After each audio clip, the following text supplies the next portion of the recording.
धन्यवाद करता हूं संचालक महोदय का और इस मंच पर उपस्थित हमारे पूर्व चेयरमैन, पूर्व विधायक, वर्तमान विधायक, जिला पंचायत के अध्यक्ष, हमारी बहनें जो प्रत्याशी के तौर पे यहाँ बैठी है, हमारे भाई अश्वनी जी, मैं आप सबका बहुत बहुत अभिनंदन स्वागत करता हूं यहाँ। इसका एक कारण, क्योंकि ये मेरा घर है, ये छात्रावास को मैं बहुत अच्छी तरह से जानता हूं।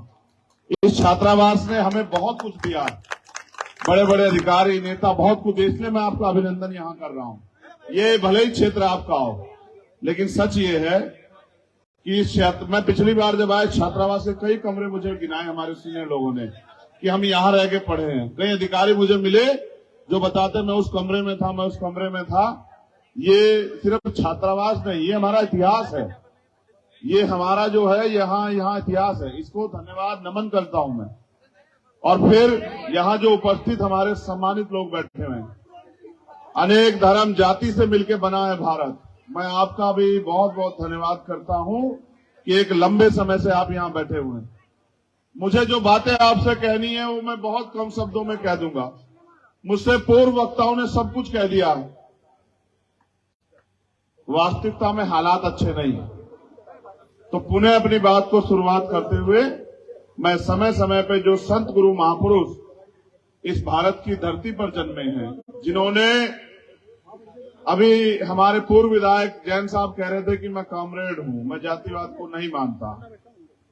मैं ये मानता हूं कि दुनिया का सबसे बड़ा मजहब है इंसानियत। जो इंसान ही नहीं बन पाया वो किसी धर्म का नहीं हो सकता है। जिसके अंदर इंसानियत है, जो सही को सही कह सके, जो गलत को गलत कह सके, और किसी के गरीब के साथ अगर अन्याय हो और वो ताकतवर का हाथ पकड़ ले, वो है ताकतवर, वो है इंसान। वरना बाकी बहुत लोग घूम रहे हैं। मैं पूरे देश में घूमता हूं, मुझे आदत हो गई है। मैं दर्द सहता हूं, दर्द देखता हूं और मैं उस दर्द को महसूस करता हूं, अपने अंदर समा लेता हूं इस बात के साथ कि कभी तो वक्त और हालात बदलेंगे।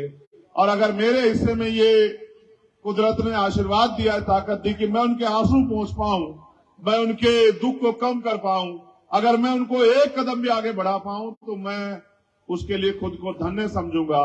मैं बागपत के लोगों से ज्यादा कुछ नहीं कहना चाहता। ये अश्वनी जो है, इससे मेरा कोई राजनीतिक रिश्ता नहीं है, सच ये है। विश्वास करो, इतना काम है। अगर राजनीतिक रिश्ता, छपरोली में हमारे प्रत्याशी में वहां नहीं जा पाऊंगा। अगर राजनीतिक रिश्ता होता मैं नहीं आता। ये मेरा भाई है और मैं बस आपको ये कहने के लिए आया कि एक भाई दूसरे भाई के लिए आया है।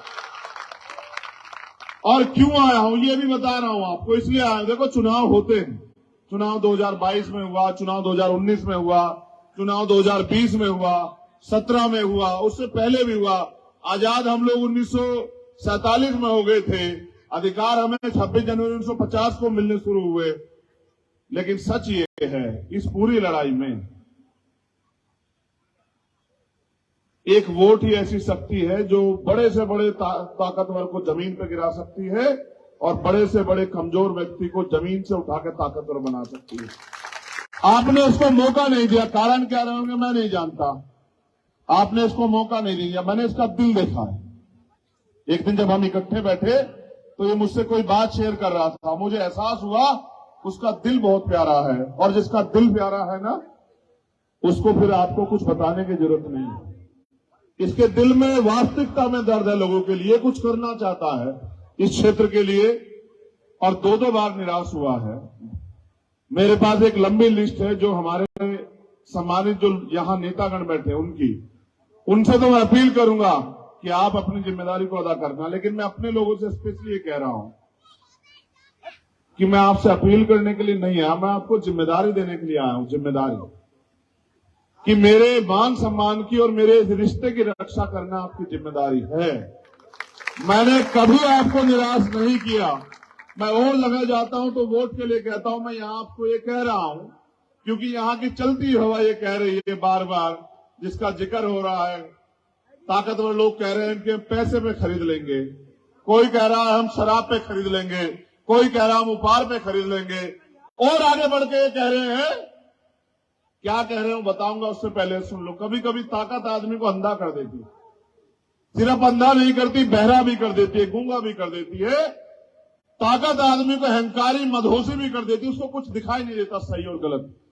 कहते हैं कि जब नशा मानुष पे छाता है तो उसका विवेक नष्ट हो जाता है। आज जो सरकार बैठी है उत्तर प्रदेश और केंद्र में, इनका विवेक नष्ट हो गया है। इनको इंसान नहीं दिखाई दे रहा है। ये बांट के राज करना चाहते हैं। इतिहास गवाह है कि भारत जब भी इकट्ठा हुआ है जाति धर्म मजहब से ऊपर उठ के, तब उसने आजादी प्राप्त की है। और अगर आप चाहते हैं आपको आजादी मिले तो फिर किसान कमेरों को, नौजवानों को और महिलाओं को और उन लोगों को जो चाहते हैं उनका मुल्क, उनका देश आबाद रहे, उनका देश, उसका नाम रोशन रहे, उनको फिर से पहल करनी होगी।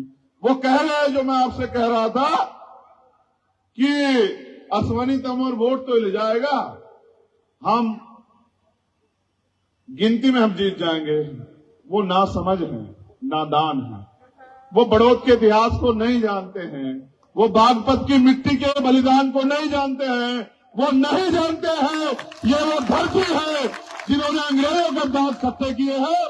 तुम्हारी तो मुट्ठी में लोगों की औकात क्या है। कभी कभी मैंने कहा ना कि नशा आदमी का नाश कर देता है। जब आदमी अहंकारी हो जाता है तो फिर उसको सबक सिखाने की जिम्मेदारी जनता के हाथ में होती है। वो पैसा भी बांटेंगे, मैं जानता हूं, मैंने खतौली में भी देखा। ये डर के इसने मुझसे कहा भी कि वो पैसा बांटेंगे, वो शराब भी बांटेंगे, वो उपहार भी बांटेंगे, वो आपको डराएंगे भी। मैं आपसे पूछना चाहता हूं, मेरी माए बहनें यहां बैठी हैं, उनके पैसे शराब और उपहार से अगर ज्यादा कीमती हो मेरा संघर्ष, तो फिर आंख बंद करके आप अपने चुनाव चिन्ह नलके पर वोट कर देना।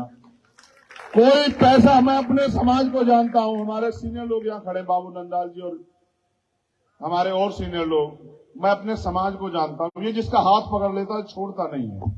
इसकी वफादारी के मैं किससे नहीं बता सकता आपसे। अगर ये पकड़ लेता है तो छोड़ता नहीं, और नहीं पकड़ता तो आप कुछ भी दे दो, ये पकड़ता ही नहीं। एक मिनट रुक जाओ, मेरा नहीं भटक जाएगा सब, जिंदाबाद से सब भटक जाएगा। देखो, मैं जिंदाबाद सुनते तो मुझे बहुत दिन हो गए। जिंदाबाद हम तब हो गए जब आप मेरी बात के साथ खड़े होंगे, जब मेरे आप इशारे में काम करना शुरू करोगे। जैसे मेरे नौजवान भाइयों ने मेरी एक बात मान के बैठ गए, उन्होंने ये नहीं देखा है कि ये कच्चा है पक्का है क्या है, उन्होंने मेरी इज्जत रखी। ऐसे ही अगर आप मेरी इज्जत रखोगे तो फिर मैं जिंदाबाद हो जाऊंगा। अगर आप चाहते हो मैं जिंदाबाद हूं। देखो, मैं आपको इतिहास के पन्नों में ले चलता हूं। मैं बार बार घड़ी पे समय देखता हूं, फिर ये देखता हूं मेरे कंधों पे जिम्मेदारी कितनी बड़ी है। मुझे यहां से जाके 3 सभा करनी है। वो सभा एक तरफ है, जो बात मैं अब आपसे कह रहा हूं वो याद करो। ये चौधरी साहब की कर्म भूमि है, छपरौली बागपत। और देखो भाईचारा कैसा होता है कि उनकी जन्मभूमि में जो सबसे बड़ी नगर पालिका हापुड़, वो जयंत भाई ने मुझे कहा ये आप लड़ो, यहां से आप ताकत बनाओ। और बागपत जहां वो है बड़ौद, उसमें जो है मैं अश्वनी को कहूंगा कि वो लड़े, और आप देख लोगे अगर समय निकाल पाओ। मैंने उनसे ये बात कही कि ये जो इज्जत आप मुझे उसमें हापुड़ में दे रहे हैं, जबकि वो जन्मभूमि बैठती है चौधरी साहब की, वो आपका सम्मान है, आपने वो मुझे पगड़ी के तौर पे दिया। मैं इस प्यार को, इस रिश्ते को निभाऊंगा, और उसी रिश्ते को निभाने के लिए मैं यहां आया हूं। मैं आपसे पूछना चाहता हूं कि जब देश आजाद नहीं था तो इस देश के वंचित वर्ग के लोगों के अधिकार क्या थे? अधिकार जितने भी मिले उसके लिए संघर्ष करना पड़ा। आजादी से पहले तमाम क्रांतिकारियों के साथ बाबा साहब अम्बेडकर और सर छोटूराम मिलकर लड़ रहे थे। जब वो मिलकर लड़े तब शोषितों के हिस्से में अधिकार आए, और उनके जाने के बाद जो थोड़ी बहुत जमीन आज हमें मिली है वो देन है चौधरी चरण सिंह जी की। इसके अलावा कोई रास्ता नहीं है, सच कहने में कोई परहेज नहीं है। उसी बात को माननीय काशीराम साहब ने आगे बढ़ाया और कहा कि जो जमीन सरकारी है वो जमीन हमारी है, जिन पे जमीन नहीं हम उनको जमीन देंगे। मैं ये कह रहा हूं कि समय समय पे हम एक दूसरे को देख रहे हैं कि वो क्या करके गया, किस तरीके से उन्होंने पैरों पे खड़ा किया लोगों को। आज फिर वही घड़ियाल पड़ी। आज मैं और जयंत चौधरी जी